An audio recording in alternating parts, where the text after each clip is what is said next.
Let's raise some of the big questions tonight. How can we actually revive demand at the moment? What is keeping buyers off the market? Is the focus on e-cars hitting the auto industry? Should car makers shift to e-cars? Should GST rates be cut? The bigger question is the slowdown itself. Is the Modi government in denial that the economy is in trouble? So some of the questions I want to raise tonight. Vinnie Mehta, Director General, Automotive Component Manufacturer Association, joins me. Gurcharan, author and someone who's tracked the economy for years. Shweta, Punj, Senior Editor, India Today. She's written this story. And Rajeev, Dubey, Managing Editor, Business at TV and Digital. Appreciate all of you joining us. I want to come first to you, Vinnie Mehta, as someone on the ground, as Director General of Automotive Components. How serious is this crash? Do you believe that this is the worst ever crash? And what really is responsible for it? What explains this crash?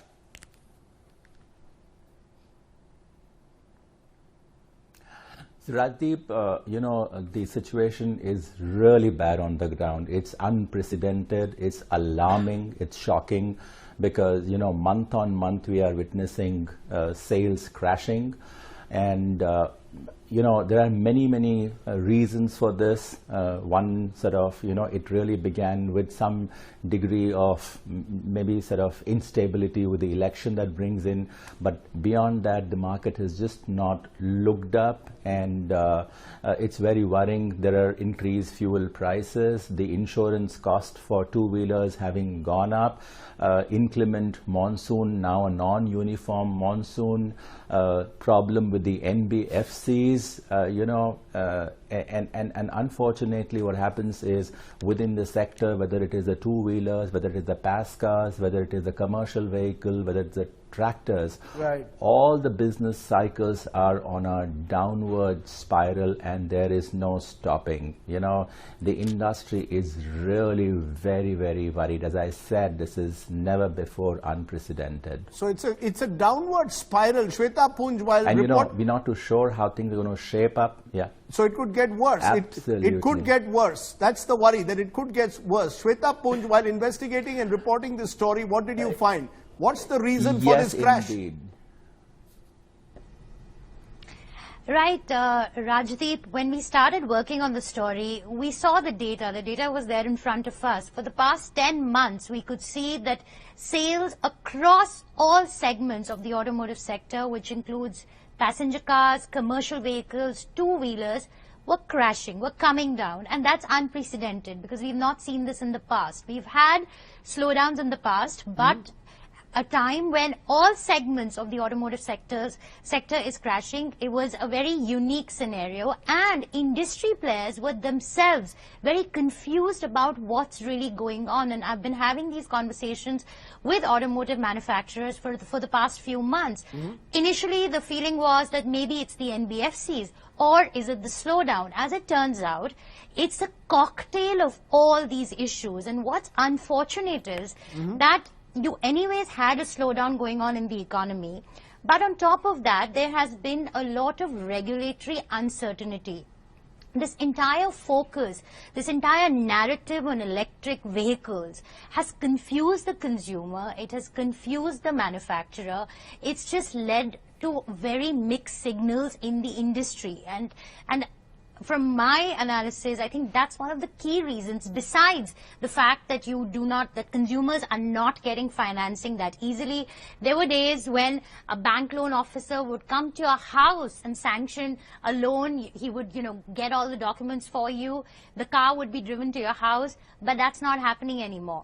Consumers are going into showrooms. Right. They are perhaps picking a car and then they're not being able to close the transaction. So that's because consumer financing has taken a hit. Banks are not lending anymore.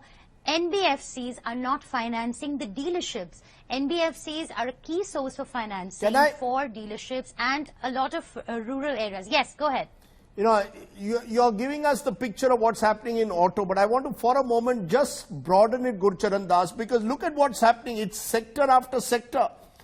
Growth in the 8 key core sectors slowed down to 0.2% in June, the lowest since December 2015, dragging down, contracting several key areas that are essential for industry growth. I mean, it's, coal, crude oil, natural gas, refinery products, fertilizer, steel, cement, electricity, all are down. Are we heading inevitably, invariably towards some kind of a recessionary slowdown that the government is not willing to accept at the moment?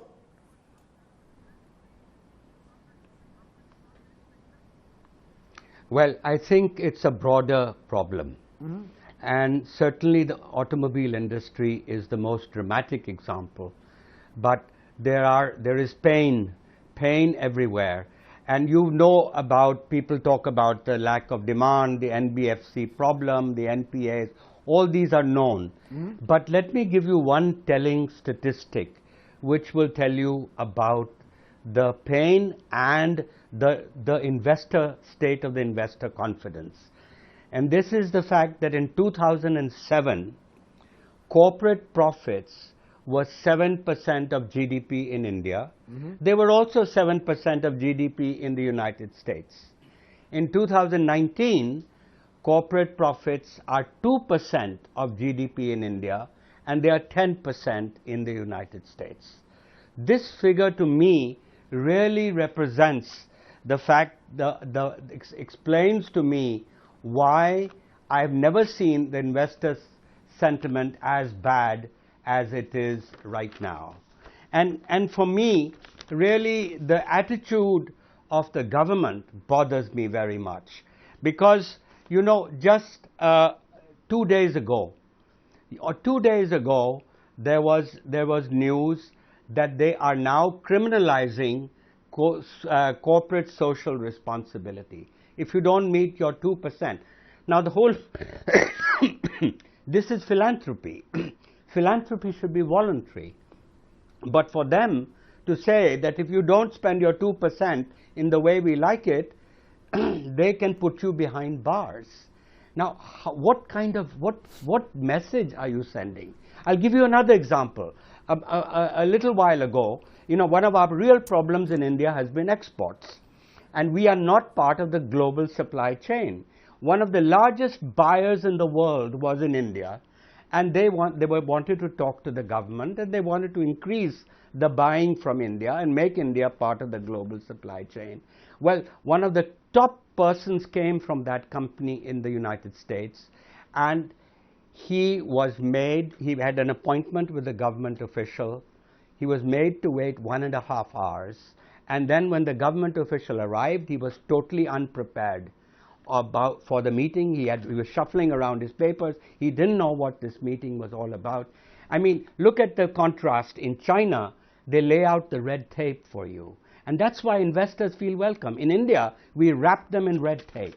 And at the end of the meeting, the man just said, "Oh, but you'll have to come to India. We are one of the biggest markets."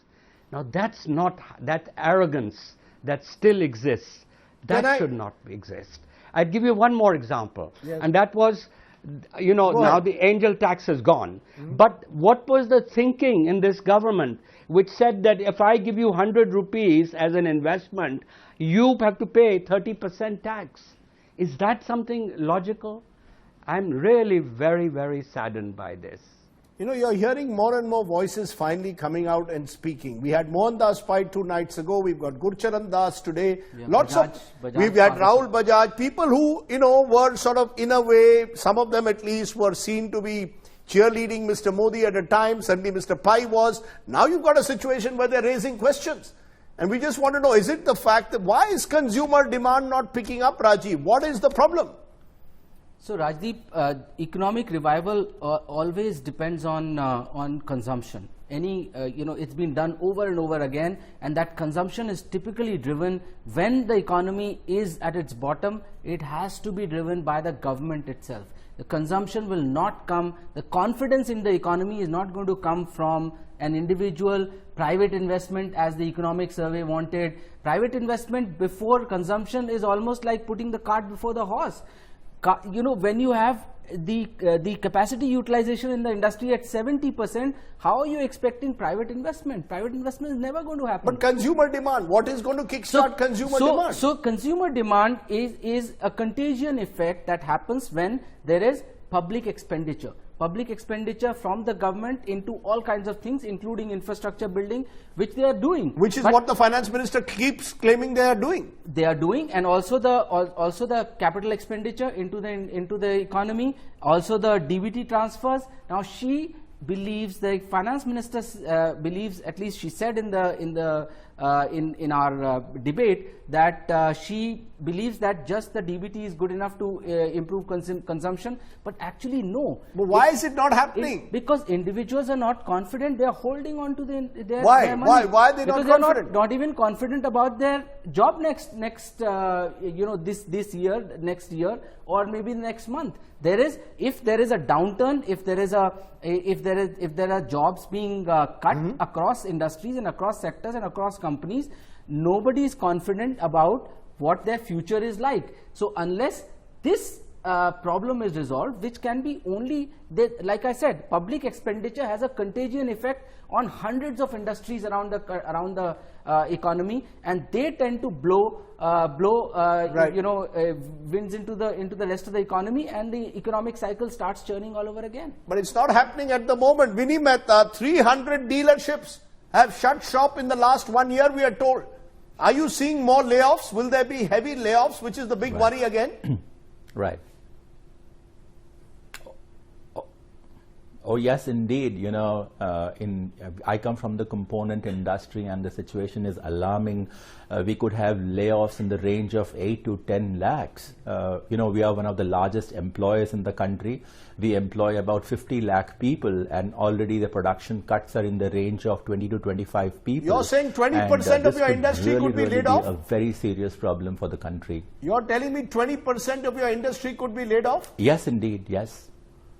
And that Rajeev, is only because of internal combustion engine. When the whole transition into EVs happens, it's going to be worse. Because what will happen is that you require far fewer components in an EV, almost 1/10 of an internal combustion engine, which basically means that component makers will reduce substantially. And so, though that many jobs, there are 50 lakh jobs in the auto industry, a very substantial part of that will go out of the Shweta, when you were writing this story, and as I read it, it appears that there are no easy solutions. Did anyone have any solutions to the crisis? We come back to it. The crisis in the first place perhaps needs to be acknowledged, because the government is not acknowledging it, which is the first step. But either way, did you get a sense that there are solutions out there, or is there pessimism? Rajeev, there is immense pessimism. In fact, the industry leader, Mr. R.C. Bhargav, said that he doesn't know when will this end. Now, I just want to put, our conversation into perspective here. While it's very important for us to talk about the slowdown, but it's also important for us to highlight a fact that a lot of automakers had over-anticipated growth. So while we were growing at 100, they anticipated 120, but the growth we hit was 80. So that's why they are, they're saddled with a lot of idle capacity. And the fact that we do not see growth picking up in the next few months, or in fact for this fiscal, is extremely disappointing. It's led to this huge sense of despondency. And even while we've seen a lot of noise about electric vehicles, the ecosystem is completely missing. So there is one thing that the government is saying, and there's a complete disconnect between what's really happening on ground. Also, the tone and the tenor of the government. I just want to go back to the point that Mr. Gurcharan Das was making, that he feels hurt and very disappointed with the latest regulation that's come out, that if you do not spend your CSR, it's a criminal offense. Over the last 5 years, the whole sense with Mr. Modi's governance was that this is a government that understands business. But I think that Soot Boot Ki Sarkar has hit this government so much that whatever announcements they have made, their whole approach towards corporate India has been to treat them with disdain. For some reason, it seems like we are going back to socialist India. Right. We are looking down upon wealth. We are looking down upon job creators. Look at the budget. The budget completely, just ignored the 0.7% of the corporates that create 90% of the jobs. Why? Why are we seeing this completely, this complete high-handedness in dealing with the corporates. These are people who are creating jobs. And a very telling thing that the letter that came, that Mr. Siddhartha wrote, the founder of Cafe Coffee Day, in that he talks about tax harassment. That's happening. It's happening on a day-to-day basis. Angel tax was one aspect which affected startups. You speak to big companies, you speak to small companies, they are being hounded by the income tax authorities, by tax inspectors. GST has become another big demon. It might have been introduced to streamline taxation, but GST inspectors are going ahead and arresting people without warrants. So, there is just mayhem that's happening out there, and I think it's about time that That's a great wake-up call. Realizes. The problem is, you need a wake-up call very quickly, Mr. Das, because I just have a minute. Your sense, if you were telling the government, is the first step towards a recovery getting out of the mood of denial? Because, today when you see this program, the government will say we are professional pessimists. That's what the Prime Minister called those who were questioning, whether we could achieve the $5 trillion economy growth, dollar economy growth. You're professional pessimists. Right. So the answer to this investor sentiment thing that I talked about is, one, of course, is monetary policy. Keep bringing down the rates, and that's going to happen, and it should happen faster. Second thing, I think there is a need for some kind of fiscal policy action, which has already been discussed. But I think that the most important thing is now to reverse, in other words, the mistakes that were made in this budget, they can still be reversed. And the taxes, the corporate tax should be 25% for all corporates. Right. And if you leave out 93% of the turnover of industry, you've done something wrong. So bring down the tax rate to competitive levels. I would say also the tax on the rich, but most of all the foreign portfolio investors. I mean, you're telling them they have been hit badly. You're telling them, oh, change your corporate structure. You can't ask companies. This is again how we treat investors versus how our competitors treat investors. And I would just say, last of all, that really ultimate answer is reforms. We've got a good labor code now. That's the right way to go. Land reform should take place because it still takes too much trouble to acquire an acre of land. And all the other things, we know what those reforms are. That will lift up labor sentiment, the investor sentiment. Right. And I think that would be a very big step forward.